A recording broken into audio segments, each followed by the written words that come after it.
we are using this opportunity to inform the media and then what we are to expect on that day. In the run-up to this very elections, our last elections was organized in 2016. And since then, for our constitution, every 4 years we have to go for elections. So we made arrangements to go to Congress in 2020. But we all know what COVID did to us as a country. And so we had to postpone it to 2021. So 2021, we set out a committee to look into our electoral process. So we sent out notice to our delegates. For our constitution, we have 2 delegates from each regional affiliate. We have some regions that are not affiliated to us. Officially, they need to have their regional elections. Then they write officially to us, and then we recognize them as such. And so out of the 16 regions, we have 11 regional affiliates. And so they all duly submitted their list of delegates to us. So we were ready to go to Congress, and then some of the aspirants, a few of them, wrote a petition to our continental body, that is the Confederation of African Handball. And so what they did, that was even a day to the Congress. They had to call off the Congress. At that time, we had all our delegates from all over the country who have converged in Accra. We have paid their airfare, we have made hotel reservation for them and all that. But for the respect we have for our confederation, Continental Confederation body, we had to call off the Congress with all the cost that came with it. We did further consultation because for us, we are not interested in hanging on to power unnecessarily. So we made an attempt to organize another Congress. But before then, the Confederation of African Handball CAP sent a mission to Ghana to investigate some of the issues that were raised, which culminated in the cancellation of the first Congress. So the Chief Executive Officer of the CAP Secretariat, the person of Fadiga Namama, came to Ghana and had a meeting with us. She personally went through our constitution with me, word for word, just to see whether the guidelines that we put out there conforms with what is in the constitution. And I may say she was satisfied with what she saw. There were these information out there that we are using a different constitution from what some of the delegates have. But look, meanwhile, they sent a copy of this constitution to our continental body. So when the lady was coming, that's the petitioners. So when the lady was coming, she came with a copy of this. And so she asked me to bring our constitution out. So we went through it word after word, word after word. I said, okay, then that is it. She is going back to the CAF Secretariat to report to the governing board of the continental. And so we waited for some months, and then we requested that still we need to go for Congress. And so they asked us to go ahead. The only thing they saw was the notice that was given for Congress. In our constitution, it states that you have to notify delegates through publication 4 weeks, at least 4 weeks before the Congress day. And so they will ask us to publish the notification 4 weeks ahead of the intended Congress, which we did. These petitioners again wrote to the Confederation of African Handball that they are still not satisfied with the guidelines and all the roadmap that we put in place for the intended Congress. For the second one, we had our good friend, we set up an independent electoral committee.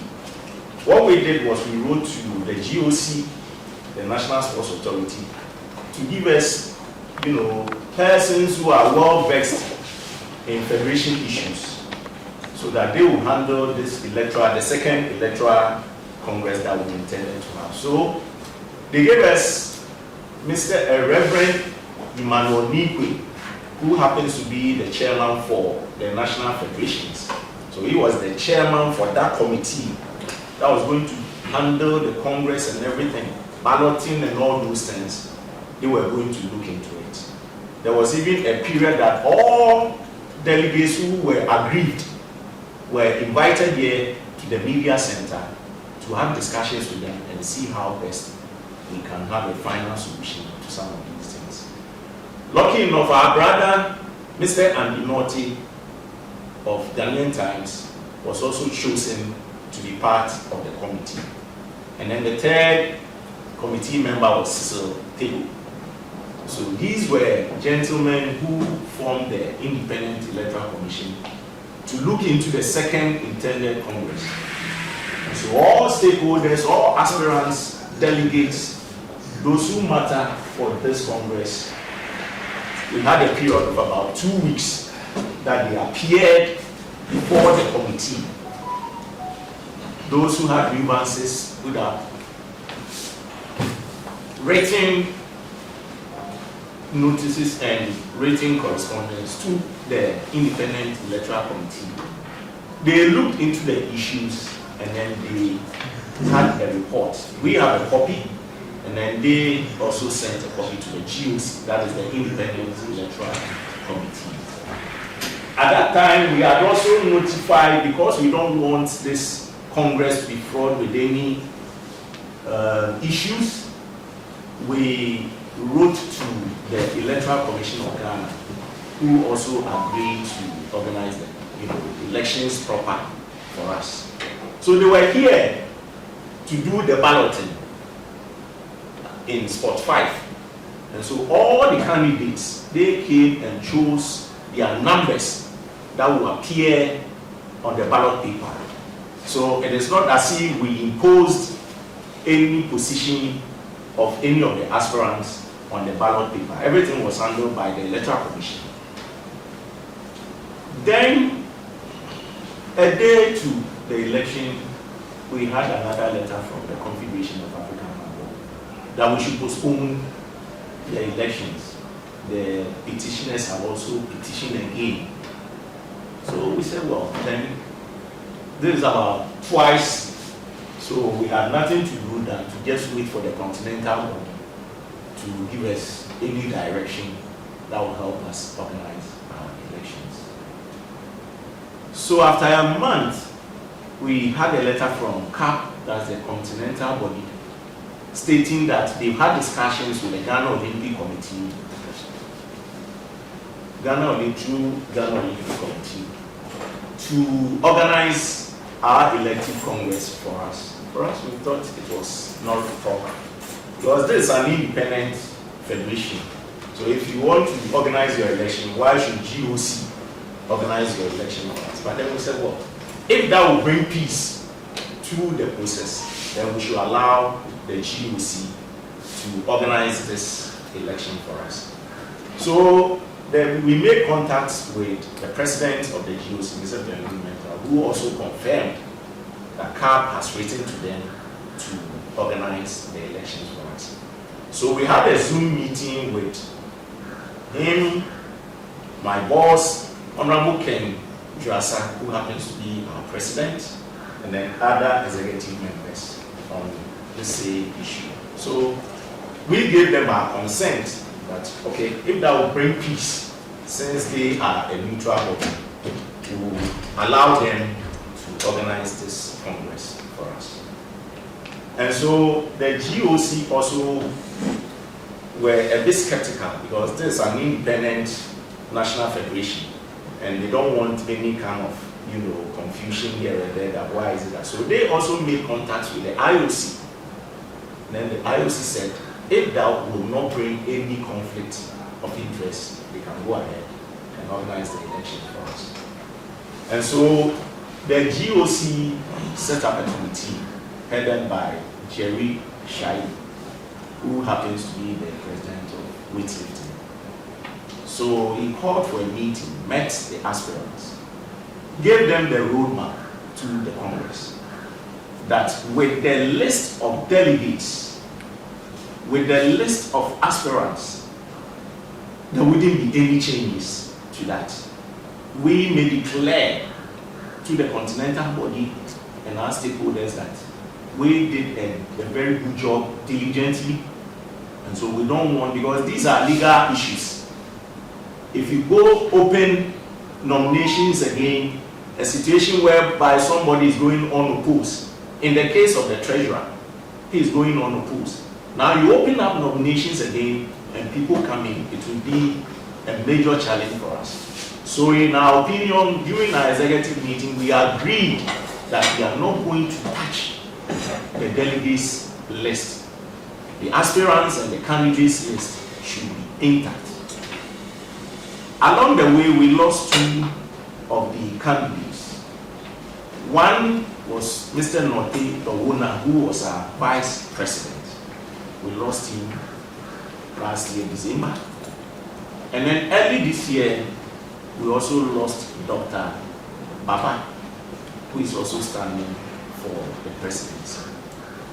And since we have given notification that we are not going to touch the roadmap, the delegate list, the aspirants list, what we have done is that we will still maintain their pictures and everything. It has already been printed by the Electoral Commission because of the first one that was postponed. And so we are not going to change the ballot paper. On that day, we all know these two people are deceased. And so the rest, those who are alive, we will vote for them. All these things were discussed at a stakeholders meeting with Jerry Shayu and GOC. Now we have just about a week to go for Congress, that is next week, Saturday. The media who want to be part of that Congress, because it's going to be interesting. We all have heard stories about Handball Congress, up and down and all that, and we wish to invite all of you to the Congress on Saturday. So, Mr. Dixon Wedi will be helping with the list of media people to attend the Congress. So you can make your pictures and details available to me. Once we get it, and just like we're doing, we don't want to have anything to do with the organization of the elections.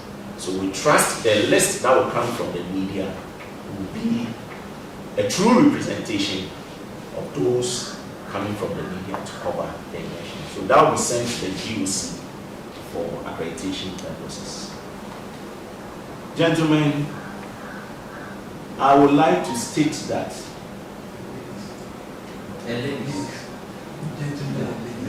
ladies and gentlemen, sorry, Mr. Foy live in a male-dominated area of specialty sports. Forgive me. I would not like to go into details about this whole thing, but I will also allow, we have some current executive board members here with us. We also have aspirants, candidates, who want to use this opportunity to market themselves to the media. For me, I will pull the brakes on my presentation, and then I will introduce members of the high table. Then they can also have a word with me. But then I'll be here for questions. So this wouldn't be the end of my presentation. Thank you very much. I present to you Amofah, Secretary General, Handball Association, here today. My boss not to be here, but in spirit. And who is also vice member. For our structure, we have the president and executive members that are elected for, so that they will be part of the executive. And then after that,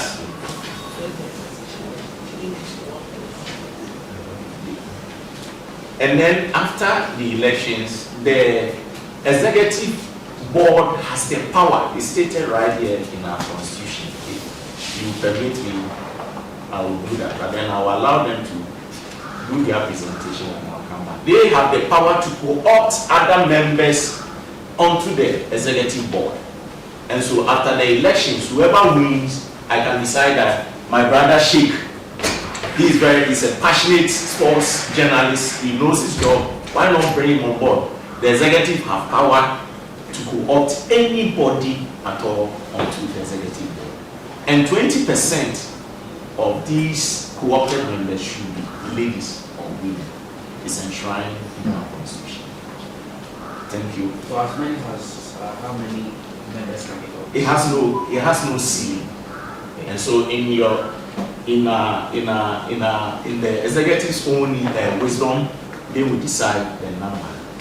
But at least 20%, that is 1/5 of the number, should be women. That is stated. So I'll get copies or soft copies for you after this program. I'll say that.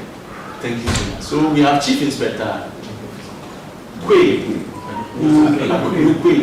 who is also former national player and then the coach for the Ghana police team, who is also vying for the position of one of the 6 ESCO members. Then we have Nana Sen. We call him Lamlash. You know, players, at least, they have funny names.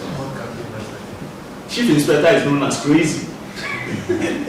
And then he is known as Lamlash. He is also standing to be elected as one of the ESCO members. He's a former captain of the national team and he's now National Handball team. We're talking handball. So. And then the last but not the least, the man in the middle who needs no introduction when it comes to so many things here in Ghana, but we are here to talk about handball. So that is Honorable Ni Lante Bannerman, who is also vying for the position of President of handball. When the president said, Honorable Ni Lante Bannerman, that's me the idea.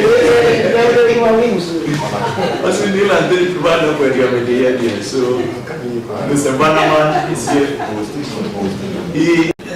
Before I come in, my big brother, who appears to be a former national captain, wants to say something.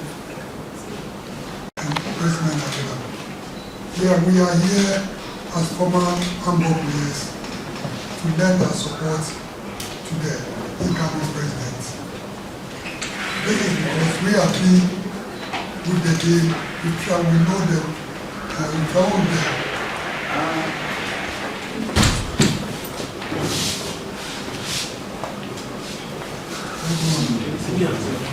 Yes, since infancy, Chief Inspector Kwe has been my playmate, so we are childhood friends. We started in the same area, we started with sports, handball, and we've gone through all the rudiments in handball, and now he's the head coach of the police team, and I am the team manager for the fire service handball team. We are here to vie for the position as ESCO members and also help Honorable to achieve some of the goals. Handball has been in the wilderness for some time, and we need people who have the crowds, those people who have the wherewithal to push handball from where it is to the heights that it demands.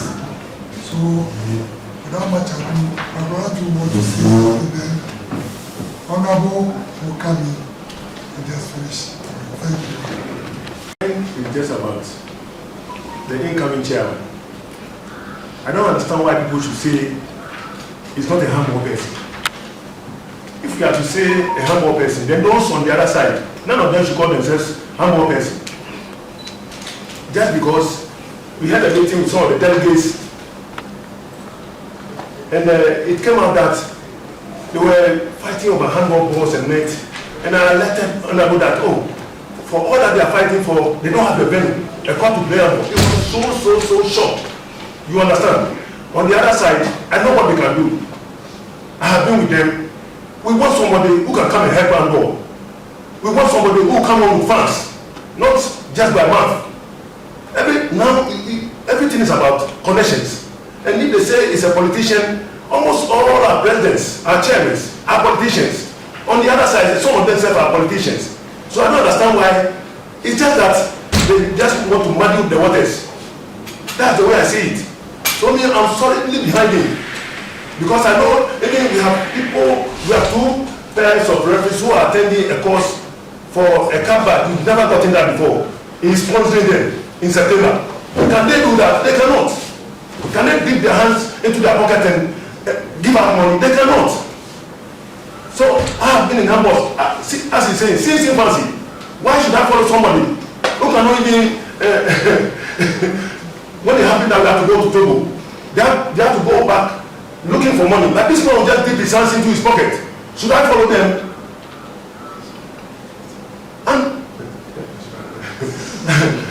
I don't know, but it's like many times we get back to our brothers and say, why did I even join handball? Are we cursed? No movement at all. We can't go forward. Nothing. Those on the other side, they saw them in that position for 20 years. What have they done? I rest my case now. Thank you. Police talk. Before Mr.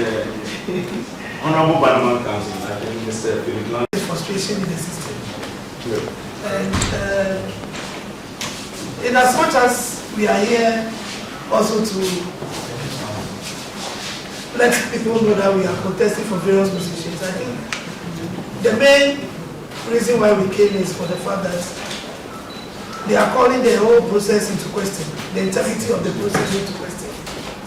And we want to show that we have very much confidence in the process so far. They are not the only people contesting. In fact, as far as I am concerned, there are just about 6 that are doing whatever we are doing now. As I sit here, I sit here not only in my singular capacity, but also here in the name of my sister, Madame Madikwa, Fripo Maduma, who is the CEO of the SIC Life. She is also vying for the second vice president position. And I have a mandate to even talk on her behalf. I have been part of handball for some time.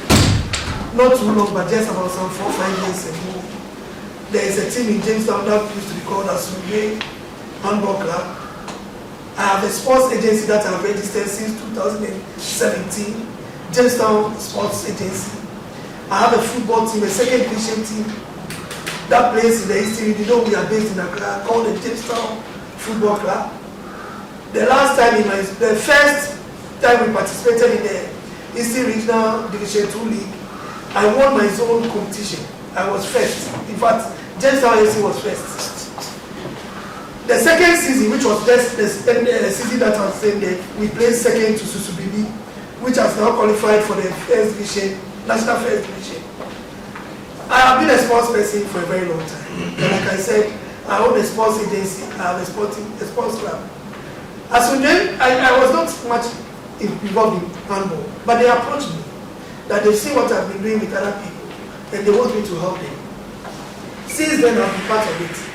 So it was, I think, somewhere last year when the coach of one of the players, who also plays for the police team, that approached me that there are going to be elections and they feel that in as much as I've been giving them help, handball at the national level has not seen any meaningful, excuse my language, competition or tournament in the last 12 to 15 years. And they believe that with the crowd that I have, I will be able to help them raise their handball sports to the height that they think they should get. I said, why not? So I contacted some of their big men and I told them. And so I've been part of the process right from the beginning. From the time nominations were open for the first time till now. I've been part of the process. So if I sit here and I say that we have confidence in the processes so far, I know what I'm talking about. And like I say, yes, it's true, I'm a politician. I won't shy away from that. And why would I say I want to help Handball? It's about having the connections. Like my brother was saying he would give his hand into his pocket. No. But I have the connections, I have the contacts that I can bring to help Handball. In fact, a lot of people are not aware, but I played a very instrumental role in getting the Chinese to build the harbor in Jamestown through the president. And it is a fact, it is a known fact. We need a party. I won't sit here to blow my home. The most important thing is that we want to help Handball to reach the level that it needs to get to. I wouldn't say the lesser known sports, but I would say the lesser funded sports, most of them can do better than they are doing now. If you look at Egypt, if you look at Burkina Faso, even Niger, if you look at the level at which their handball teams are, I don't think our Ghanaian team can even stand to face them. And it's all about putting the right structures in place. Even in Greater Accra, how many handball courts do we have? If you want to develop handball, I want my brothers to help me. They have been in the system for a long time. But I have a vision that I want to share a little with you. We need to take juvenile handball seriously. And when I say juvenile handball, I'm not only talking about players. I'm talking about getting people to be excited about officiating, getting people to be excited about coaching. Most of the coaches we have in Ghana, they have no licenses. They have no badges. This year we are having All-African Games in Ghana. How many Ghanaian coaches or referees will be assigned to games? None, because they don't have the badges, they don't have the licenses. And people have been in handball for so many years, and these things are not being seen to. As a matter of fact, one of my urgent issues I want to handle is the licensing of our referees, especially, so that we will not have referees coming from outside to officiate the All-African Games. We have our own referees officiating. It will be very, very bad on our part if at the end of the day, competitions are organized in Ghana, All-African Games is being organized in Ghana, and there is no single referee officiating any of the games. So we will liaise with IHF and CAP as early as possible, get some coaches. They already have the knowledge, maybe some refresher, and they can be licensed so that they can also take part in some of the games that will be done here. Apart from that, I was talking about juvenile handball. There are a lot of courses that are organized. Recently, I came to the office. I told the secretary I want to look at some of the correspondence they've had. There have been series of invitations to conferences, to workshops, and Ghana has never participated. Ghana has never participated. So these are some of the things we want to do. I want to see handball courts at least, if not in the district, in every regional capital. There should be a handball court. So that at least even the districts, because we want to build it out from the districts. You have districts playing games among themselves, then they qualify to the regional level. We have a regional gala or regional leagues to play, and then we have intercontinental matches, maybe some triangular games with Nigeria, Cote d'Ivoire, Burkina Faso. We are looking at all that. It will be also on you, the president and your executives, to meet some of these countries, the heads of those countries, to talk about some of these things so that we can promote it. So that I don't even believe the national team that we have now, because they have not been exposed to a lot of competition, can face any of the teams that will be coming for the All-African Games. And these are pertinent issues that are facing the Handball Association. Sincerely speaking, we have nothing against anybody. We want to see this thing done as early as possible, so that whatever we have as plans and vision or whatever, we can bring it on board, so that the Handball Fraternity or the Handball Association will also get some flying wings to soar up there. That's all I can say for now. Maybe if there are questions or some other things, to attend to it. Thank you. Thank you. In the process, yes. Thank you. We are stakeholders. I'm also competing. I want to be president. He also wants to be president. He is not comfortable with what is going on. I say I have confidence in the process. And I'm saying that because I've been a politician and I know when something is being done right or not done right. And let me tell you something.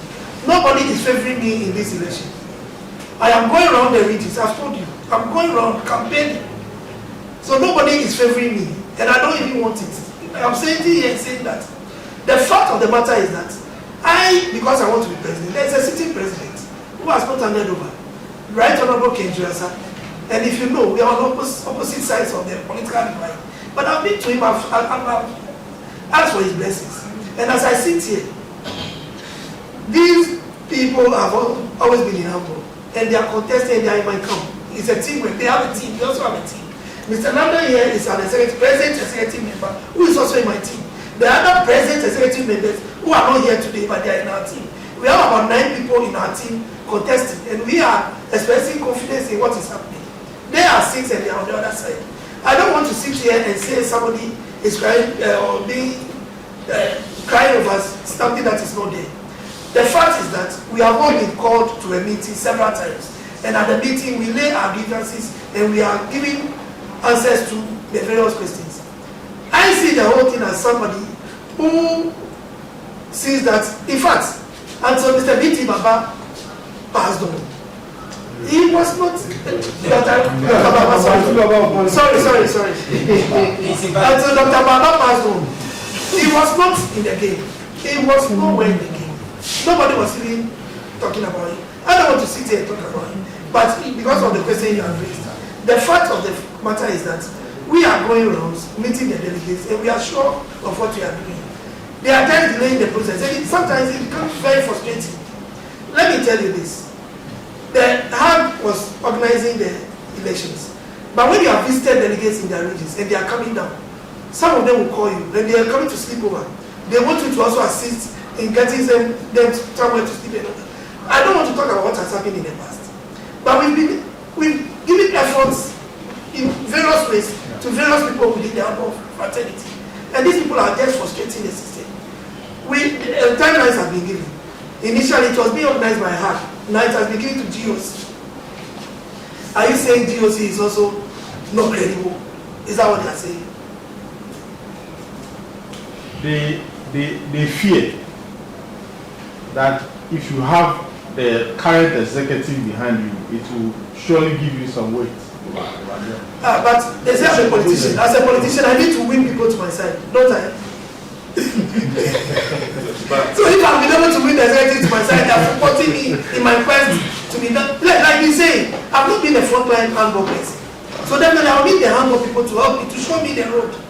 So if I've been able to win them on my side, I'm not afraid of that. But that is not what the delegates will make a decision based on what they see in you and what they see in me. It's not about the people. If the delegates really think that these people have not led the handball well and they are bringing somebody to cover them up, I don't think the delegates will vote for me. I don't think so. Okay. Because we are talking about people who are even university graduates, that are sports teachers, headmasters, some in the universities, some in the health sector. And you are telling me they believe that they are bringing somebody in and to come and cover the rot that has been left at their home. No. My brother, I will not even supervise something like that. I will not allow myself to be used for something like that. My credibility is also at stake. Sure. Thank you. Yes, let me just put in a word here. I mean, all that the executive have been doing has been to provide a platform for all stakeholders, all. In fact, all kinds of arrangements have been done to accommodate some people who seem to have a problem at every stage. At every stage, they have a problem. No matter what you do, they come up with issues. No matter what you do. And in sports, we need progress. We need to have people who can all work together, even disagree, and move on in the interest of the sport. But you will find, not just in handball, in other sports, in other environments, there will be some people who are only interested in themselves and will always find fault with everything and everybody else just to suit them. So this is what we are observing.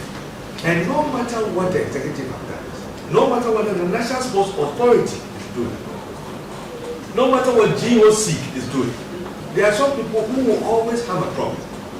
Always have a problem. And delay and frustrate the process. So what I would say is that the executive have been very transparent, provided a level playing field for everybody, And those who want to frustrate, and those who are sincerely trying to advance their efforts are cooperating. Others are doing the entire opposite. So that's all. Mr. Andinote, Yes, sir. I'm happy you are here as one of the media friends who are covering this meeting. You were a committee member for the Independent Electoral Commission. And you remember, you knew the frustrations you went through with one particular. That's why I asked this question. You knew that. Look, this same person, the day he brought his nomination forward, with the right hand, he had a petition in the left hand. The day he was submitting his petition, his nomination form, the left hand had a petition questioning the process. And so if HAG wants to organize something, naturally, you think this guy would love to be part of it? I don't think in cases like this you think about the natural things. Because you still have to. this meeting, was organized to clarify certain issues in the media.